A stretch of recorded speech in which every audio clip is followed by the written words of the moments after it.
Hello everyone, my name is Mike and this is Natalie. And we're both RMTs. We thought we might call this the one shot take because we really are trying to just do this in one shot as we have very limited time to shoot these videos. Today we wanted to talk about pinched nerve in the neck. It's a very common problem and we've had people requesting what can they do for a pinched nerve in the neck. Well, they're just calling it neck pain. And the pain is usually something that radiates down the arm. Okay, so if that's you, this video is maybe helpful for you. We're going to show some things that we can do as home care. Due to the global situation, currently we're not able to see people. So this is a video that hopefully will help you if you're having some pain in the neck and or pain going down the arm. So first, just a little bit about that. First of all, usually the pain pattern goes in 3 different ways. The first is that it can go down from your neck, down the inside of your arm to these 2 fingers, the last 2, number 5 and number 4, and that would be the ulnar nerve coming from your lower neck. The other, it goes from your neck down the front side of your arm into your palm and the middle fingers, and that one is often associated with the median nerve. And the last one is the radial nerve that comes again from your neck, spirals down your arm, goes down the back side of your hand, often to the thumb and the index finger, so that back surface of your hand. I've got a model here, and I just want to show you how that looks on our model. So I'll just come up a little bit closer so that you can see. So I'm holding the model as I am standing. This is the front side. Okay. If I turn it to the side, we'll see the side where the yellow nerves are coming out the side of the neck. And then if I turn it to the back side, we'll see these bumps on the back side called your spinous processes. So that's the back side of your neck. When we move our neck, put it into what we call flexion, the joints in the back open up, okay? And they give a little bit more room for those nerves by going into what we call flexion or side bending, which opens up where the nerves are. The nerve usually gets pinched by the joint in the back here. So what happens is that this little joint in the back side of the neck can become swollen and put pressure on the nerve. So people often say to us, geez, I just woke up and, I must have slept on my neck wrong.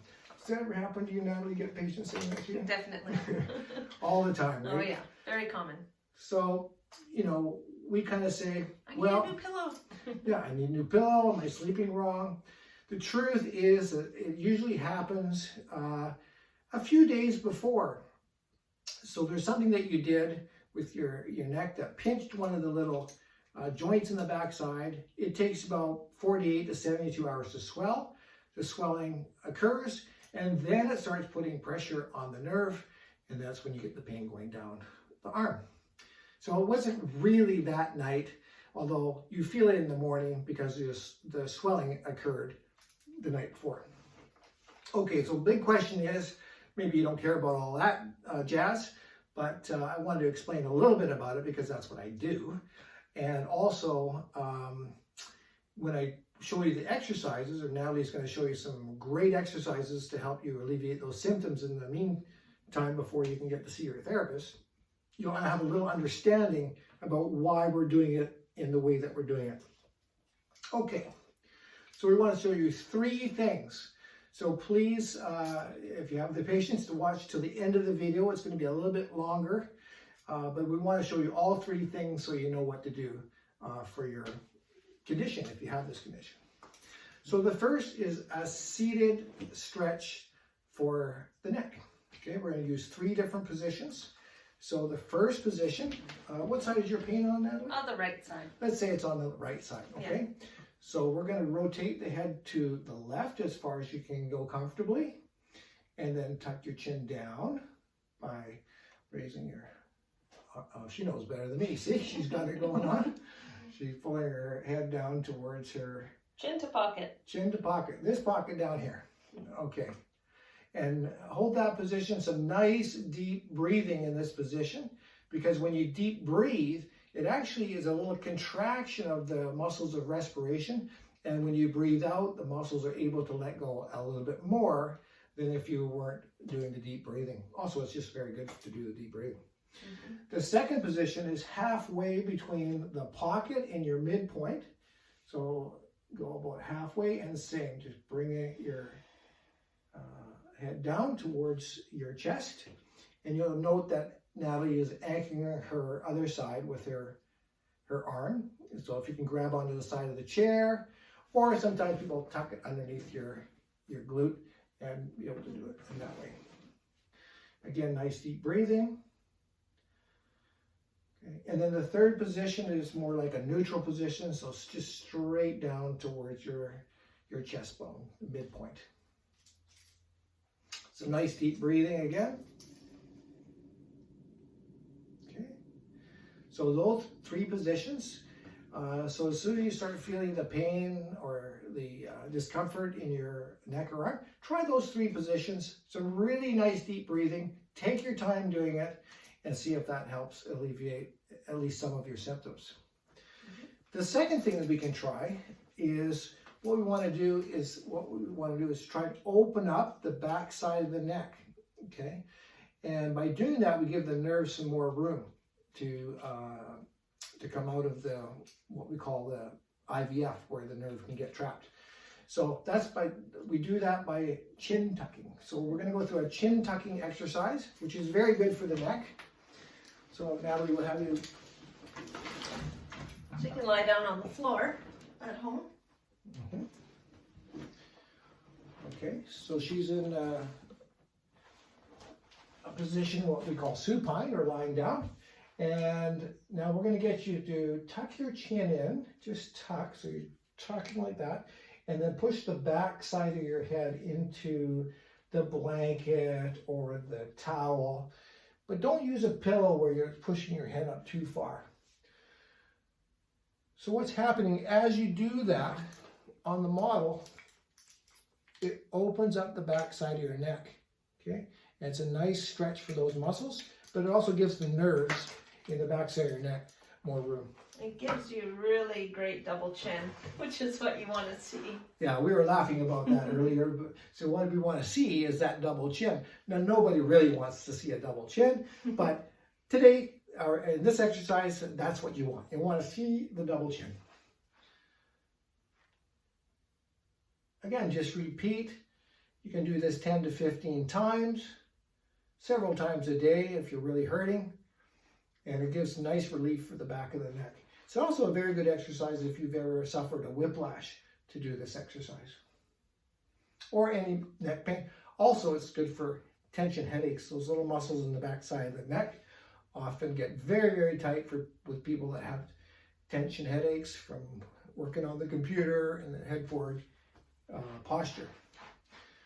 Okay, so that's great, Natalie. So we're going to go on to our third set of exercises. Okay, now if you recall in the beginning of the video, I talked about 3 pain patterns going down your arm.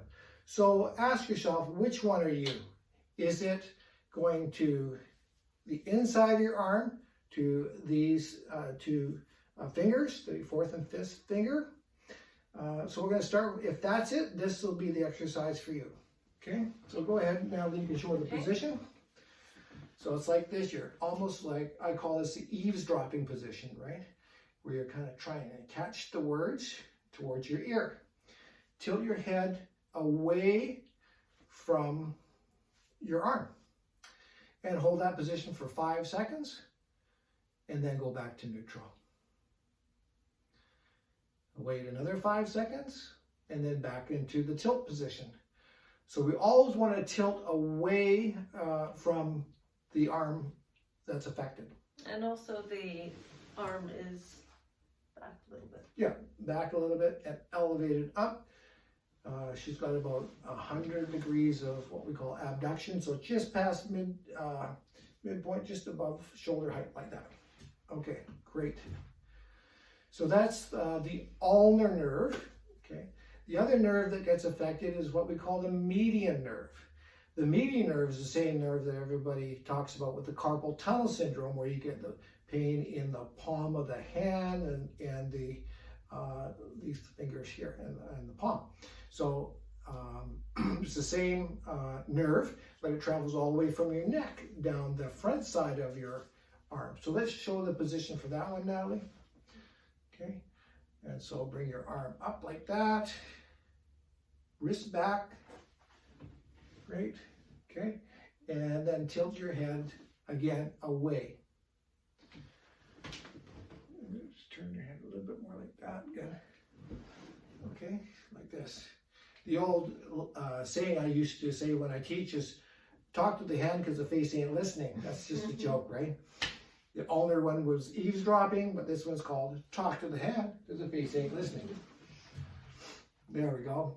That's a good one. Now, if you have trouble holding your arm up like that because you're in pain, then put your hand on the wall and do that. Let the wall hold your hand up.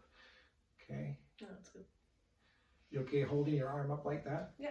Okay, so again, if it's too heavy to hold your arm up because you're in pain, just put that palm right on the wall and go ahead and do your neck side bending. Okay, that's for the median nerve. The next one we're going to show is for the radial nerve. Okay, the radial nerve goes down the back side of your arm and the back side of your hand. So if that's your pain pattern, this is the exercise that I want you to do. Okay, standing up. And we call this one waiter's tip, because in the old days you just go back and you don't want to tip and you go into that position. Okay, a little bit more reaching backwards, Natalie. Get a little height there, good. Okay, and then once again the neck position is the same for all of them. You want to tilt your head away. Okay, now often the mistake that people make with these exercises is they just rotate their head or turn their head, and that doesn't do the same thing. In fact, turning the head might even make it worse, right? So tilt the head away. Hold for 5 seconds. All these stretches you're holding for 5 seconds. And we hold for about 5 seconds. 5 seconds off, 5 seconds on, 5 seconds off, 5 seconds on. It always helps to do deep breathing during these exercises too. What we're doing in this is we're tensioning those nerves. And when we tension them, as I explained in other videos that you may have seen, is that when we're getting some tension on the nerve is allowed to, well, what happens is it releases some of the water content, and so the swelling in the nerve starts to go down. When the swelling in the nerve starts to go down, there's more room for the nerve as it comes out of the neck and through all the pathways down, including the carpal tunnel. So if you've got carpal tunnel syndrome, actually try the median nerve stretch. You just want to show that position one more time, the median nerve stretch one. Talk to the hand because the face ain't listening, right? That's what we joked about. And that's it. So if you're suffering any neck pain, arm pain, particularly waking up in the morning or at nighttime, you may even wake up with your arm being heavy or being numb, or see if there's a pattern towards it, and then you can figure out which exercise to do. It was our pleasure showing giving you this video today. Again, if you liked what you saw today, please smash the like button. Just smash it. And then you can subscribe to our channel because we've got lots more coming. And if you ring the bell, then you'll get notifications when we come up with a new one. We've got lots more to come, and we're so happy you joined us today. And so we'll say goodbye for now. So bye from Mike. And Natalie. And we'll see you real soon.